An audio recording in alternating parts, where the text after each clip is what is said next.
Hello నమస్తే welcome to another episode of రామోయిజం. దేవుళ్ళకు కూడా కష్టాలు ఉంటాయి, దేవుళ్ళకు కూడా కథలు ఉంటాయి. ఈ కష్టాలని కథలని బంధించి పురాణాల రూపంలో మనిషికి చెప్పే ప్రయత్నమే పురాణాలు. రామాయణం, మహాభారతంగా అనేక పురాణాలుగా బయటకు వచ్చాయి. ఈ అంశంపై అంటే అనేక వివాదాస్పద ట్వీట్లు చేసి ప్రకటనలు చేసిన రామ్ గోపాల్ వర్మ గారు పురాణాల గురించి, వాటిలోని క్యారెక్టర్స్ గురించి ఏమంటారో ఇవాల్టి రామోయిజం.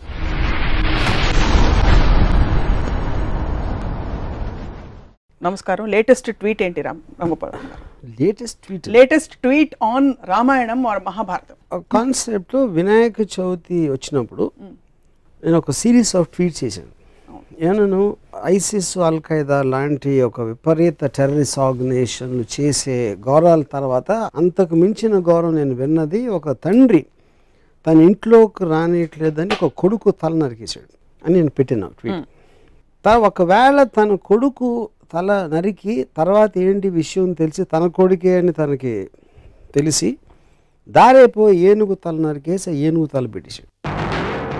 ఏనుగు తల పెట్టి మనిషి మీద పెట్టే శక్తి ఉన్నప్పుడు తన కొడుకు తలే పెట్టచ్చు కదా, మళ్ళీ ఏనుగు తల ఎందుకు అనేది ఒక ట్వీట్ పెట్టాను. నాకు గణపతి కథ అలా చెప్పారు.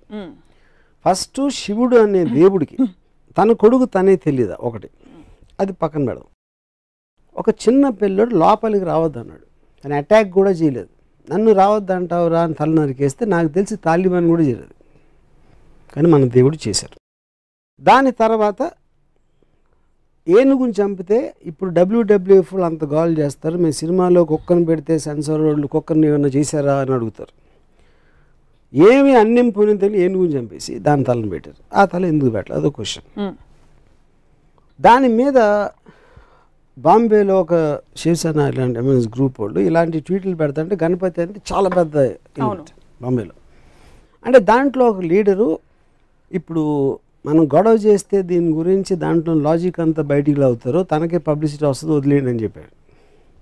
సో నా పాయింట్ ఏంటంటే అది ఇప్పుడు మనం బ్లైండ్గా ఫాలో అవ్వటానికి ఒక దేవుడికి ఉన్న క్వాలిటీస్, ఆ దేవుడికి ఉన్న ఆ పర్టిక్యులర్ పురాణ పురుషుడికి ఉన్న క్వాలిటీస్ అనేది మనకు చాలా ఇంపార్టెంట్ స్టడీ చేయడం. నేను బ్లాటెంట్గా ఇలాంటి ఆస్పెక్ట్స్ ఉన్నప్పుడు దాన్ని క్వశ్చన్ చేయకుండా కేవలం దేవుడు చేశాడు కాబట్టి వదిలేసాం, తాలిబాన్ చేస్తే అల్ ఖైదా చేస్తే వాళ్ళని రాక్షసులు అంటాం.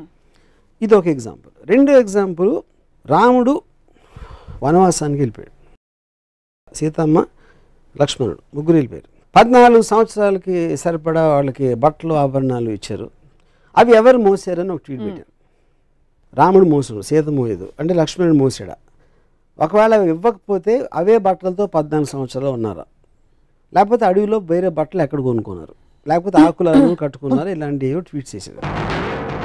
అదేంటి నాకు కించపరచడం కాదు, దాని గురించి జోక్ చేయడం కాదు. ఇలాంటి ఫండమెంటల్ ఎలిమెంట్స్ గురించి నేను సినిమా తీస్తే 1,00,000 రకాల రివ్యూలు రాస్తారు. రామాయణ మహాభారతంలో నేను తీసే అతి చెత్త సినిమాలు కానీ ఎక్కువ లొసుగులు ఉన్నాయని నా ఫీలింగ్. వాటికి ఎవరు ఇంత పూజిస్తారు కానీ రివ్యూస్ రాయరు. నా సినిమాలు ఏమో చూడరు, ఫ్లాప్ చేయిస్తారు. ఆ జలసీ తోటి నా మనసులోంచి వచ్చిన ఒక ఆక్రోషం నుంచి ఆ ట్వీట్స్ వచ్చాయి. ఇక్కడ కార్ ఆన్ చేస్తే అక్కడ డోర్ తీస్తారు, మధ్యలో కార్ ఆగిపోయిందా, పెట్రోల్ పోయించాడా, ఈ డీటెయిల్స్ అని మీరు చూపించారు కదా మీ సినిమాలో. అంటే నా పాయింట్, ఒక ఫాదర్ కొడుకు తల నరికేయటానికి కారు ఆపేశాడు, పెట్రోల్, ఎంత చిన్న ఎగ్జాంపుల్, అది సరిపోతుందా? అంటే దానికి దీనికి పోలిస్తే మీ గురించి నాకు అర్థమవుతుంది. ఈ పోలిక కరెక్ట్ అని అనుకుంటే severity of the thing question అది కాదు. ఇక్కడ లాజికల్ కార్లు పెట్రోల్ ఉందా లేకుండా వెళ్ళిందా అనేది దాని వలన ఏమి మీకు మారల్ ఆస్పెక్ట్ అనేది ఏమి రాదు. మీకు ఒక స్టోరీలో ఒక లాజిక్ అది. ఇక్కడ it is destroying the fundamentals of God. That is okay. I'm talking about రాముడు బట్టలు మోసాడా, వాళ్ళు ఇస్త్రీ చేసుకున్నారా, గంజి పెట్టి ఇస్త్రీ చేస్తారా, లేకపోతే వాటి ఆ క్వశ్చన్స్ కి ఆన్సర్ గా ఇది కథలో ఓకే. అప్పుడు okay, so okay, I agree, you're right, I'm wrong. So ఇంకో ఎగ్జాంపుల్ ఇస్తాను. కైకేయి పాతకి రాముడిని అడిగి పంపించేస్తుంది, సారీ రాముడిని అడిగి భరతుడికి పట్టాభిషేకం. కైకేయి ఎందుకు చేసింది? రాముడు కన్నా తన కొడుకు అంటే ఎక్కువ ఇష్టం భరతుడు, తన భరతుడికే రావాలని ప్రతి తల్లికి ఉంటుంది. మాట ఇచ్చింది ఎవరు? దశరథుడు. నువ్వు ఏం చేస్తే అది చేస్తాను. ఎందుకు? ఆ పర్టిక్యులర్ టైంలో ఎమోషన్లో ఏదో ఒక టైంలో తను ఇచ్చాడు మాట. ఆ మాట ఇప్పుడు నాకు చేయాలని. రాముడే కావాలి, రాముడే ఎందుకు కావాలని నాకు బ్రాహ్మణులు ఎక్కడా లేదు. ప్రజలకి ఏం చేస్తే రాముడే కావాలన్నాడు నాకు ఇంతవరకు అర్థం కాలేదు. ఓకే రాముడు మంచోడు, take it for granted, author Valmiki చెప్పాడు కాబట్టి నేను తీసుకుంటున్నాను. నెక్స్ట్ కట్ ఏంటి, ఒక రాజు, ఒక దశరథుడికి అయోధ్య రాజుగా ప్రజల పట్ల ఎక్కువ రెస్పాన్సిబిలిటీ ఉందా, పాతకైన కైకేయికి ఇచ్చిన మాట ఎక్కువ రెస్పాన్సిబిలిటీ ఉందా? అప్పుడు నాకు రంగనాయకం విశ్వరోక్షణలో ఒక ఎక్స్ట్రాడినరీ పాయింట్ ఏమనిపించిందంటే, కైకేయి నాకు ఇచ్చిన మాట మీరు నిలబెట్టుకోరు, మాట తప్పితే మోక్షం రాదు అనే భయంతో నా మాటకి విలువిస్తున్నారు. మోక్షం రాకపోతే స్వర్గప్రాప్తి రాదు, స్వర్గప్రాప్తి రాకపోతే రంభ ఉరుసులు దొరకరు. అది మెయిన్ పాయింట్ అక్కడ. ఒకవేళ తన పర్సనల్ హ్యాపీనెస్ మోక్షం రావాలి, స్వర్గం అలా నాది వచ్చేస్తే అయోధ్య ఏమైపోయినా నాకు పర్లేదంటే, అప్పుడు మనకు ఉన్న పొలిటికల్ లీడర్స్ స్విస్ బ్యాంక్లో నా డబ్బు ఉంటే చాలు, దేశం ఏమైపోయినా పర్లేదంటే దానికి దీనికి ఏంటి అసలు difference? Absolute no difference. So ఇది మోర్ రిలవెంట్ పాయింట్. ఇందాక ఇచ్చిన బట్టల పాయింట్ పక్కన పెట్టి ఈ పాయింట్ పెడుతున్నాయి ఇప్పుడు. ఇవన్నీ సింబాలిక్గా ఎందుకు చూడరు మీరు? ఏంటి సింబాలిక్? ఫేస్ వాల్యూ తీసుకోకుండా. ఫేస్ వాల్యూ ఎట్లా తీసుకుంటాం? దేవుళ్ళని కూడా ఫేస్ వాల్యూ తీసుకుంటే ఇప్పుడు సినిమాలని ఒక కేవలం వినోదం కోసం ఒక వారం వచ్చి 2వ వారం వెళ్ళిపోయి సినిమాకి మీరు అంత సీరియస్గా తీసుకుని దాన్ని విశ్లేషిస్తూ ఉంటే, మొత్తం మారల్ వాల్యూస్ నిలబెట్టే పురాణాలని ఇష్యూలు సీరియస్గా తీసుకుంటే ఎట్లా ఉంటుంది? సో తత్ఫలితంగా పురాణాలు కేవలం తలాతోకలేని ఇంట్రెస్టింగ్ కథలు ఆప్షనే అదా, లేకపోతే పురాణాలు సమాజ విరుద్ధంగా జరిగే అనేక అంశాలని మనం జస్టిఫై చేస్తున్నాం కాబట్టి పురాణాల్లోనే ఎక్కువ క్రైమ్స్ జరుగుతాయి. మన మామూలు మీరు రేపు పొద్దున ఈనాడు లేకపోతే ఇలాంటి టీవీల్లో చూసే కన్నా ఎక్కువ క్రైమ్స్ నాకు తెలిసి పురాణాలు జరుగుతాయి. అబ్సల్యూట్లీ లేనిది. అది ఉండాలా ఉండకూడదా క్వశ్చన్ కాదు, పాయింట్ అది కాదు. మన అంత పూజ నుంచి అంటే అది మన మెంటల్ స్టేట్ని రిఫ్లెక్ట్ చేస్తుంది. పురాణాన్ని సీరియస్గా తీసుకునేవాళ్ళు అది యాక్చువల్లీ అతని మెంటల్ స్టేట్ రిఫ్లెక్షన్ అది. యూనో, సో దాని మీద నేను అబ్జర్వేషన్ చెప్తున్నాను అంతే. రంగనాయకమ్మ గారి విశ్లేషణల ప్రభావం ఇది మీరు నేరుగా చదివి. రంగనాయకమ్మ విశ్లేషణ క్వశ్చన్, రంగనాయకమ్మ ఒక థాట్, ఐన్ ర్యాండ్ అనేది ఒక థాట్. వాళ్ళు ఇచ్చినట్టు తీసుకోకుండా దాన్ని ప్రశ్నించి దాని గురించి ఆలోచించి చేసిన ఒక విశ్లేషణ, ఒక ఆబ్జెక్టివిస్టిక్ అండర్స్టాండింగ్. మొత్తం ప్రపంచంలో ఎవరిదైనా వెళ్ళేది మీరు ఇచ్చింది తీసుకోకుండా దాని వెనకాల ఉంది, ముందే ఉంది, దాని రీజన్స్ ఏంటి అనేది తెలుసుకుని చేయటం అనేది ప్రోగ్రెస్కి అవసరం. సో ఓవరాల్గా ఈ క్యారెక్టర్స్, ఈ ఎపిసోడ్స్ ఏవైతే మనం ప్రస్తుత సమాజంలో అర్థం చేసుకోలేనివి, ఫర్ ఎగ్జాంపుల్ బిగమి, 2 భార్యలు ఉండే దేవుళ్ళు కావచ్చు, వీటన్నిటి వల్ల ఈ పురాణాలు చదవకూడదంటారా మీరు, లేకపోతే చదివినా ప్రశ్నించండి అని అడుగుతున్నారు కదా? ఇప్పుడు దానికి ఒక గాడ్లీనెస్ ఇవ్వటం కరెక్ట్ కాదన్న. లుక్అప్ చేసి ఇలాగా ఒక గౌరవంతో చూడటం. మీరు ఏదో ఒక ఫోక్లోర్ కథలాగా విన్నారా, లేకపోతే చందమామలో కథ వచ్చిందా అనేది వేరు. మీకు మారల్ సింబల్స్ కింద ఉన్న పురాణ పురుషులు వెనకాల కథలు ఇవా అన్నప్పుడు ఏ మారల్ దాంట్లోంచి తీసుకుంటారు? ఉదాహరణకి అది రాముడు మంచివాడు, ఎక్కువ ఎందుకు మంచివాడు ఎంతవరకు అర్థం కాదు. రాముడు ఇప్పుడు శూర్పణఖ అని ఒక స్త్రీ, తను కోరి వచ్చింది, ముక్కు కోసేది. అది అంటే అందవికారం అంటే అంతకుముందు అందంగా ఉండాలి కదా, ముక్కు కోస్తే ఏమవుతుంది? లేకపోతే అంతకుముందే అందవికారంగా ఉంటే ముక్కు కోసిన మాత్రం మళ్ళీ ఇంకా పెరగదు వికారం. సో మనం ఈవ్టీజ్ చేస్తున్నాం, ఒక అమ్మాయిని ఇలా అంటున్నాం అంటే మన సమాజంలో ఇప్పుడు ప్రాస్టిట్యూట్స్ని కూడా లా ప్రకారం గౌరవంగా చూడాలి, మనం కించపరిచి చూడకూడదు. ఎందుకంటే వాళ్ళు ఎందుకు అయ్యారో ఆ కారణాలు ఏదో రకరకాలు ఉంటాయి. సో ఒక స్త్రీని తన కంటి ముందు ముక్కు కోస్తా ఉంటే చూస్తే అది మంచి బలుడు ఏంటి? దాంట్లో ముందు రాగానే కోసేలేదు, ఫస్ట్ ఏం చేసింది చెప్పండి. వెళ్ళమన్నాడు. ఇప్పుడు ఒక అమ్మాయి వచ్చిందండి నా దగ్గరికి, నేను కలవనన్నాను, మళ్ళీ వచ్చింది కలంటే ముక్కు కోసేస్తే ఊరుకుంటారా? ఇప్పుడు మీకు చట్టపరంగా అది కాదు, ఎథికల్ అంటున్నా. మీ చట్టం పక్కన పెట్టండి, ఎథికల్గా కేవలం ఒక హ్యూమన్ యాంగిల్లో ఒక అమ్మాయిలో వస్తే ముక్కు కోసేస్తారా అంటున్నా. మీరు చెప్పండి. నేను కోయను, ఎవ్వరూ కోయరు. మీరు రాముడు తప్ప నాకు తెలిసి రాముడు ఆర్డర్ మీద లక్ష్మణుడు తప్పితే ఎవ్వరూ కోయరు. తాలిబాన్కి వస్తారు కాబట్టి రాముడు మరి తాలిబాన్ లా అది కాదు నేను అడుగుతున్నా, అదే క్వశ్చన్ నేను అడుగుతున్నా. నేను పెట్టిన ట్వీట్స్లో కూడా ఈ రెండిటికి నాకు సిమిలారిటీస్ కనిపిస్తున్నాయి, నాకు అర్థం కావట్లేదని పెట్టినాను. అంటే మన పురాణం గురించి మాట్లాడుతున్నాం కాబట్టి నా మోస్ట్ స్ట్రాంగెస్ట్ అబ్జర్వేషన్ నేను ఒక 5 minutes చెప్తాను. తిరుపతిలో బాలాజీ ఎట్లా వచ్చాడు? అసలు బాలాజీ అనే దేవుడు పూజ చేస్తున్నారు. ఎవరు ఒక ఋషులు 14,000 సంవత్సరాల నుంచి పూజ చేస్తూ ఉంటే బ్రహ్మదేవుడికి పవర్ ఎక్కువైపోతుందని నారద మహర్షిని దాన్ని బ్రేక్ చేయడానికి పంపించాడు. నారద మహర్షి వచ్చి యాగఫలం ఎవరికి ఇస్తారు అంటే వాళ్ళు ఆలోచనలో పడ్డారు. అంటే 14,000 ఏళ్ళ నుంచి తపస్సు చేస్తే యాగఫలం ఎవరికి వాళ్ళు ఆలోచించలేదు. సో అది పక్కన పెడదాం. సరే కనుక్కోవడానికి ఎవరు బ్రహ్మ విష్ణు మహేశ్వర్లో ఎవరు దీనికి అర్హులు అని భృగు మహర్షిని పంపించారు. భృగు మహర్షి ఫస్ట్ బ్రహ్మ దగ్గరికి వెళ్తే బ్రహ్మ సరస్వతి వేణు వాయిస్తున్నారు ఏదో అవుతుంది అక్కడ బిజీ అని పంపించారు. అక్కడి నుంచి కట్ చేస్తే శివుడు వస్తే శివుడు పార్వతి బిజీగా ఉన్నారు, అవి డాన్స్ చేస్తున్నారు ఏదో అక్కడి నుంచి పంపించారు. నెక్స్ట్ విష్ణువు దగ్గర అక్కడ అదే పరిస్థితి. అప్పటికి భృగుకి కోపం వచ్చి లోపలికి వెళ్ళి అదే సర్పతల్పం ఏదో ఆ తల్పం మీద తన్ని వెళ్ళిపోతా ఉంటే విష్ణువు వచ్చి కాళ్ళ మీద పడి కాళ్ళు పట్టుకుని ఆ కోపానికి కారణమైన ఒక కన్ను ఏదో ఉంది అరికాళ్ళు ఉంటే దాన్ని నలిపేశాడు. తనని వెళ్ళి కాళ్ళు పట్టుకోవడానికి కోపంతో లక్ష్మి వెళ్ళిపోయింది. స్వర్గం బోసిపోయేసరికి వచ్చి విష్ణువుని ప్రాధేయపడ్డారు. ఏంటి లక్ష్మి లేకపోతే స్వర్గంలో ఇది లేదు అది లేదు అని. అప్పుడు ఈయన ఎతకడానికి వెళ్ళాడు విష్ణు. వెళ్ళి ఎతికి ఎక్కడ దొరకలేదు. అలిసిపోయి ఒక చోట పడుకుంటే పైన ఒక పాముల పొట్ట ఏదో కట్టేసి చేమలు కుట్టేసి. అప్పుడు ఆ టైంలో అక్కడ విదురుడు రాక్షసుడి పేరు మర్చిపోయింది వాడెవర్. ద పాయింట్ ఈజ్ ఒక ఆవులు కాపరి ఒక ఆవు వెళ్ళి ఆ పర్టికులర్ పాముల పొట్టలో పాలేస్తాం. సో సాయంత్రం పూట ఇంటికి వచ్చేసరికి ఒక్క ఆవు పాలు ఇవ్వట్లేదని ఆకాశరాజు భార్య రాణి ఏంటి ఆవు పాలు ఇవ్వట్లేదు అని ఎంక్వైరీ పెట్టి ఆడేమో పిలిచి అడిగితే నెక్స్ట్ డే ఆడ ఆవు మీద కన్నేసి ఉంచితే ఆవు వెళ్ళి పాలు పెట్టని చూశాడు. ఆవును కొట్టడానికి వస్తే ఆవును రక్షించడానికి విష్ణువు బయటకు వస్తే తన తల మీద తగిలింది దెబ్బ, ఆ కర్ర దెబ్బ. అవును. ఆ రక్తం చూసి పారిపోయి ఆకాశరాజు చెప్పాడు. ఆకాశరాజు వచ్చి ఏంటంటే ఆకాశరాజుని చూడగానే నువ్వు 7 జన్మలు పిశాచం అయిపోతావని శాపం ఇచ్చాడు విష్ణు.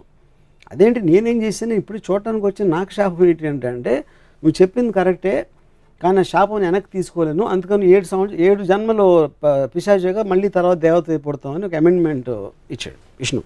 అక్కడి నుంచి వెళ్తా ఉంటే ఒక చోట ఒక అమ్మాయి కలిసి ఆ అమ్మాయి పద్మావతి తనతో ప్రేమలో పడి ఫాదర్ డబ్బులు అడిగితే డబ్బులు లేవు కనుక కుబేరుడి నుంచి అప్పు తీసుకుని పెళ్ళి కూర్చుంటే ఇది విషయం నాదుడికి తెలిసి ఎక్కడో తప్పు చేసుకుని లక్ష్మి దగ్గరికి వెళ్ళి మీ ఆయన మళ్ళీ పెళ్లి చేసుకుంటున్నాడని చెప్తే లక్ష్మిని తీసుకొచ్చేసి లక్ష్మిని చూసి గిల్ట్ తోటి విష్ణు రాయిపోయి ఆ దుఃఖంతో పద్మావతి రాయిపోయి తను కూడా ఫీల్ తను రాయిపోయింది. ఇది బాలాజీ స్టోరీ. ఇది నేను చెప్పట్లేదు, బాలాజీ టెంపుల్లో కొని చదువుకున్న పుస్తకంలో ఉన్న స్టోరీ.